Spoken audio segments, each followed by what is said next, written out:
What if the art you're drawn to is actually trying to tell you something about yourself? Because sometimes the art you're already looking at is the one that already recognized you. Today, we're entering the world of KTV Creations, where prints, storytelling, community, and collaboration meet. What's the ugly truth about buying art that nobody tells people? I'm glad you asked. Because honestly, I feel like a lot of people just collect the prints or collect artwork that look good for a space or look good for a couch instead of buying art that resonate with them. Fun fact, I did hear about, having something in your home that actually resonate with you, something that you can actually look at that can remind you of something. Do you know that it's a % chance that you can become successful just by being around something or seeing something that you truly value? And it doesn't even matter the price. It just matters about what do you value. What's the art industry lie people have been believing? The art industry is really actually for the artists because it's a money game. I think it's a money gimmick. I think that art industry isn't for the artists. The art industry is just to get paid like anybody, like any other brand and like any other business or any other industry. It's like the music industry. I feel like the music industry isn't really for the artists. It's for the people who actually own everything. It's for the people who actually is already up on top.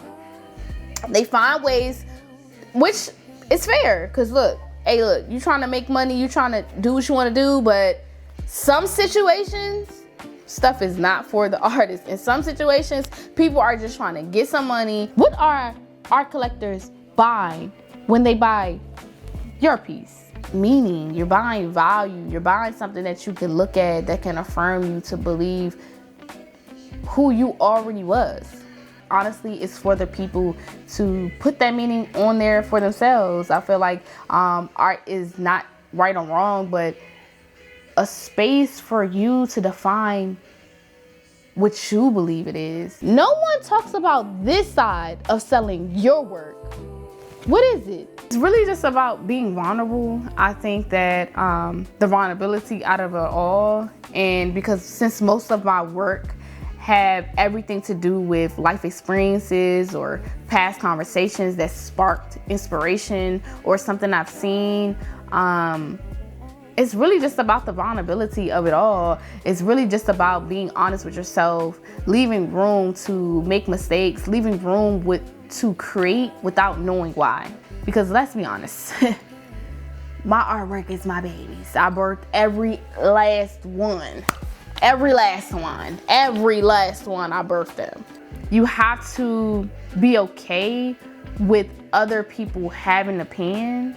And I think that's the best part, is people just having their own perception on things, on why they value the work or why they don't value the work, or what they see the work as or what they don't see the work as. Now let's talk about the nonprofit collaborations, shall we? What's the ugly truth about how nonprofits tell their story? My perspective, I think that I don't hear about a lot of nonprofit organizations doing a lot of amazing things for the community. I would say that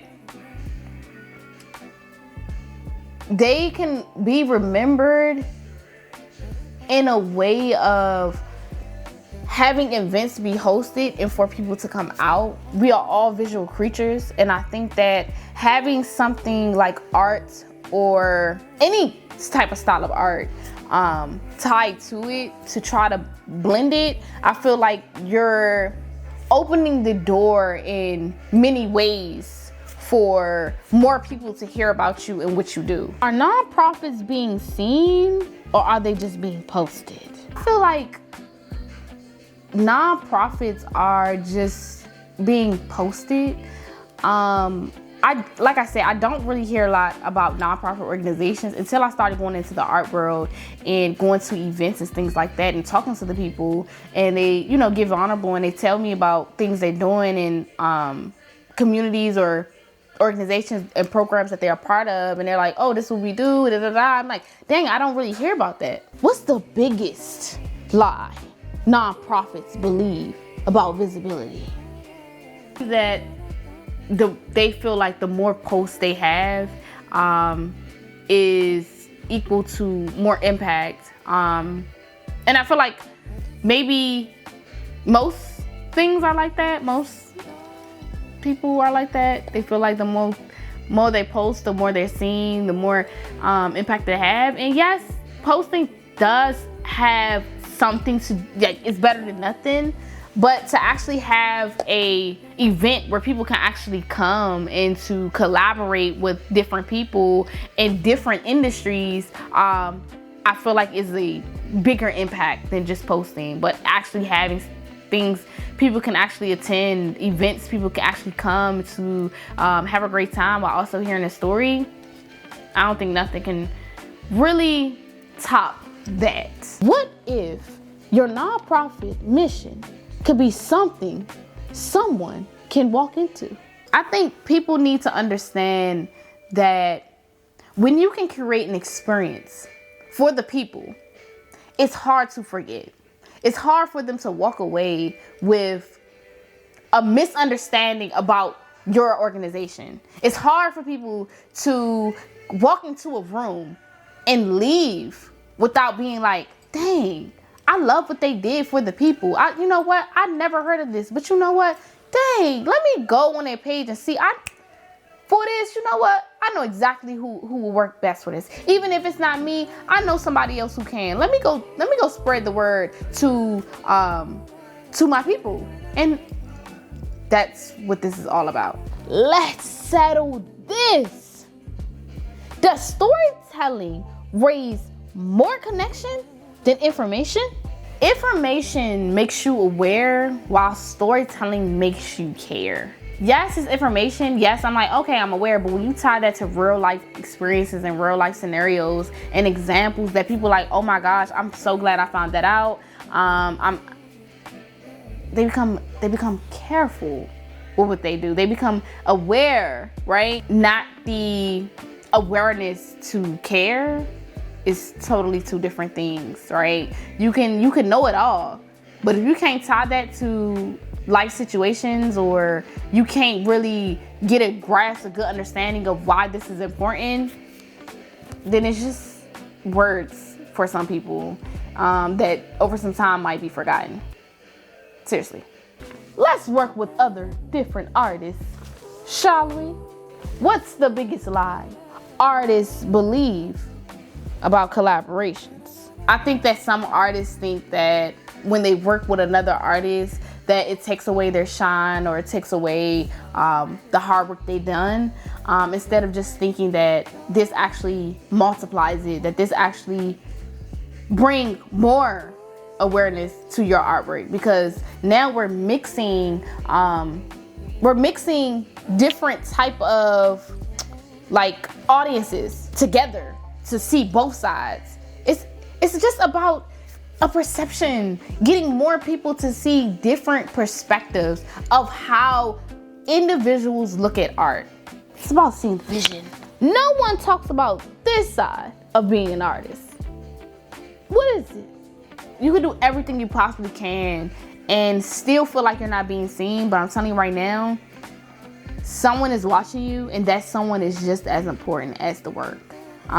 Just keep going and don't look too much at the numbers. Don't look too much at the visibility, the popularity. Do what you love and love what you do, and create with purpose, and you will get far. Spill the tea. Are artists really competing, or just scared to build together? I would say we're scared. Collaborating builds trust.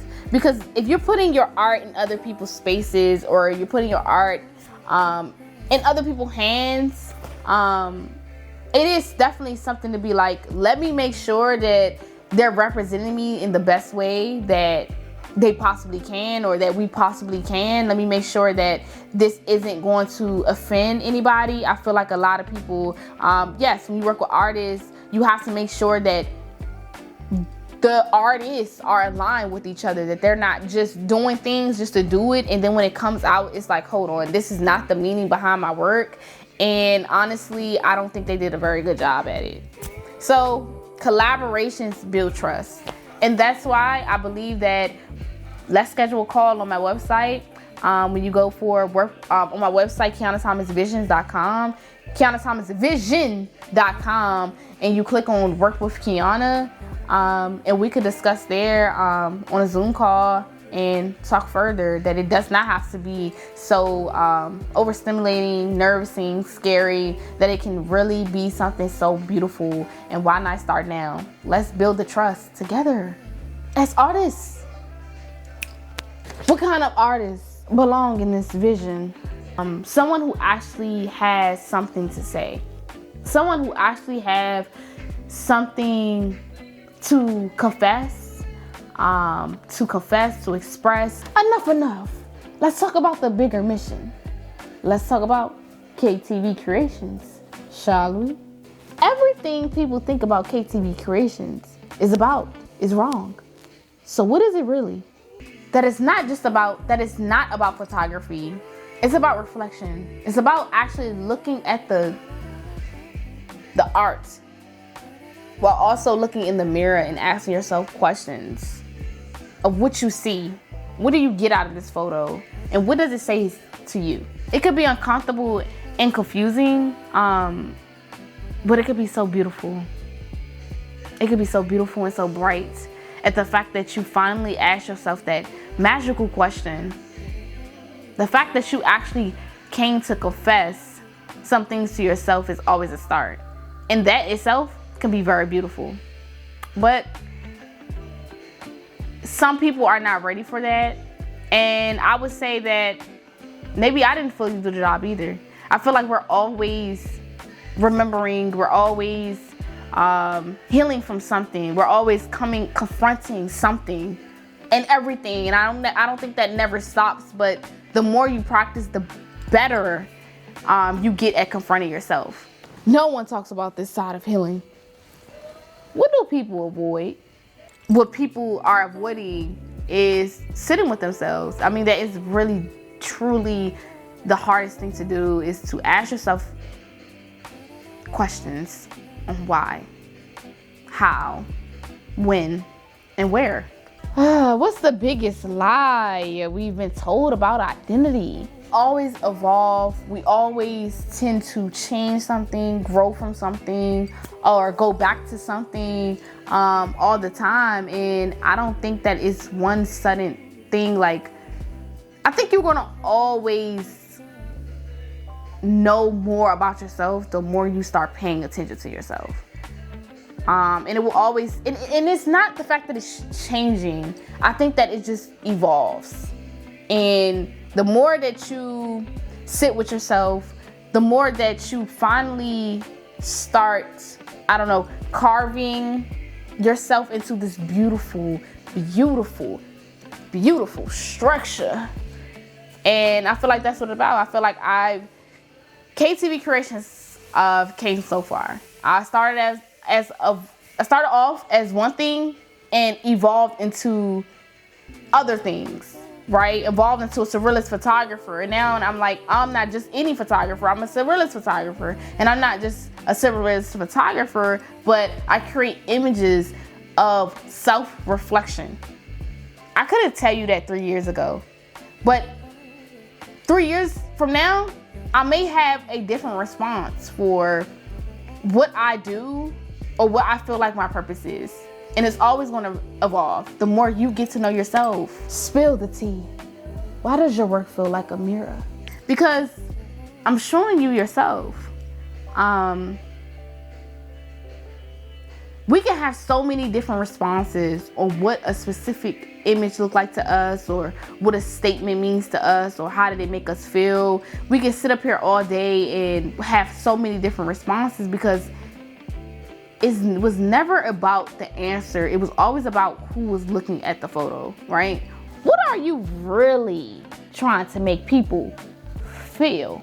Trying to make people feel seen, to feel like it's people actually out in the world that actually care about your story and that actually want to hear it. That you're not alone. Whoa. So what do you want people to do now? Go to my website, explore the work, and collect the print that speaks to you.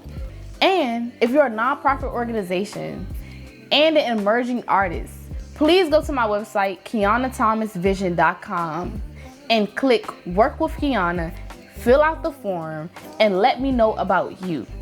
Because what matters most is for your voice to be heard, because mine finally is. So, the real question is, are you here to scroll past the vision, become part of it, or collect the work? Let me know. Thank you for tuning in on KTV Creations. See y'all soon. Bye.